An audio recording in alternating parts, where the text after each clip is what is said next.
प्रियंका गांधी ने ईसी के रवैये पर सवाल उठाए, कहा जांच क्यों नहीं कर रहे, मतदाता सूची क्यों नहीं दे रहे हैं। प्रियंका ने कहा राहुल गांधी ने साफ सबूत दिए हैं कि विधानसभा में 1 लाख से ज्यादा फर्जी वोट है। ऐसे में नतीजा पहले से तय हो सकता है। उन्होंने तंज कसा, जैसे टीचर शिकायत पर जांच करती हैं वैसे ही चुनाव आयोग को जांच करनी चाहिए। शिकायतकर्ता से उल्टा अल्फनामा मांगना गलत है। प्रियंका गांधी ने आगे कहा कि लोकसभा में विपक्ष के नेता राहुल गांधी पूरे मुद्दे की जानकारी दे रहे हैं, पब्लिक में सब कुछ कर रहे हैं, बता रहे हैं कि देखिए 1 लाख से ज्यादा फर्जी वोट हैं। एक विधानसभा में अंदर इतने फर्जी वोट, जो चुनाव लड़ता है वो समझता है इस बात को। विधानसभा चुनाव में 1 लाख से ज्यादा का फर्जी वोट, सोचिए जहां उन्होंने वोट कर दिया वहीं जीतेंगे। प्रियंका गांधी ने कहा कि आप टीचर के पास जाओ और कहो कि मैम चीटिंग हो रही है, तो क्या टीचर आपको थप्पड़ मारेगी या वो बोलेगी कि मैं चेक करती हूँ क्या हो रहा है। वो जांच करेगी, यहाँ देखिए क्या हो रहा है।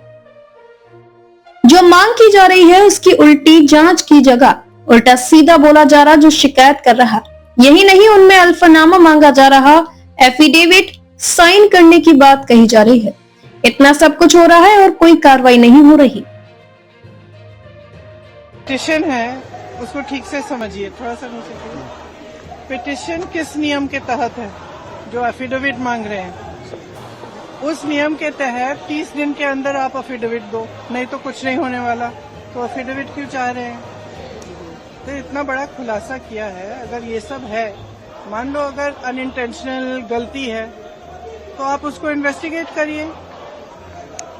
आप वोटर लिस्ट दे क्यों नहीं रहे हैं? आप इन्वेस्टिगेट कर क्यों नहीं रहे हैं? उसके बजाय आप कह रहे हैं कि एफिडेविट साइन करके दो। इससे बड़ा ओथ क्या है जो हम सदन में लेते हैं?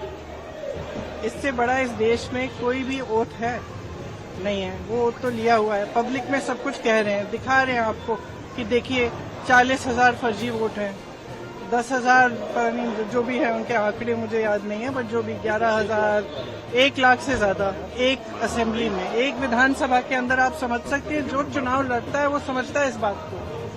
विधानसभा का चुनाव और उसमें 1 लाख आपने फर्जी वोट डाल दिए, तो जहां आप वोट, जहां जो जीते आप कहेंगे वही जीतेगा।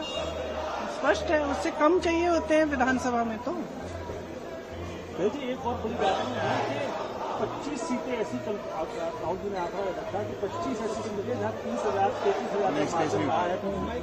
तो क्या आप चाहेंगे कि इन्वेस्टिगेशन होनी चाहिए? कैसे आप लोग आगे बढ़ेंगे? देखो, आगे जैसे बढ़ेंगे वो इंडिया गठबंधन के जो नेता हैं सब आपस में चर्चा करके वही तय करेंगे कि आगे कैसे बढ़ना है। लेकिन ये बात स्पष्ट है कि इस पूरे मामले में गड़बड़ है। ये तो आपने भी देखा है, आपको भी बहुत स्पष्ट हो गया होगा। और जो जिस तरह से बीजेपी और बाकी नेताओं, इनके नेताओं का और जवाब आ रहे हैं, उससे स्पष्ट है। भाई अगर कोई कह रहा है कि गड़बड़ है, अब किसी भी चीज में, आप टीचर के पास जाओ, बोलो मैम चीटिंग हो रही है, तो टीचर क्या कहेगी? थप्पड़ मारेगी तुम्हें कि बोलेगी कि मैं चीटिंग चेक करती हूँ कि क्या हो रहा है। और यहाँ क्या है कि उल्टा उनको, एक तो उनको गाली दे रहे हैं, सुबह से शाम तक कुछ न कुछ उल्टा बोलते रहते हैं उनके बारे में, और कहते हैं कि एफिडेविट साइन करो। ये क्या बात है?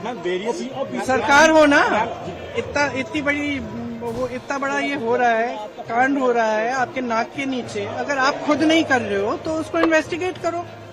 खाम पता नहीं पूरे ऑपोजिशन को तो इन्वेस्टिगेट कर रहे हो, ईडी कर रहा है, सब कुछ हो रहा है, तो इनसे कराइए इन्वेस्टिगेट।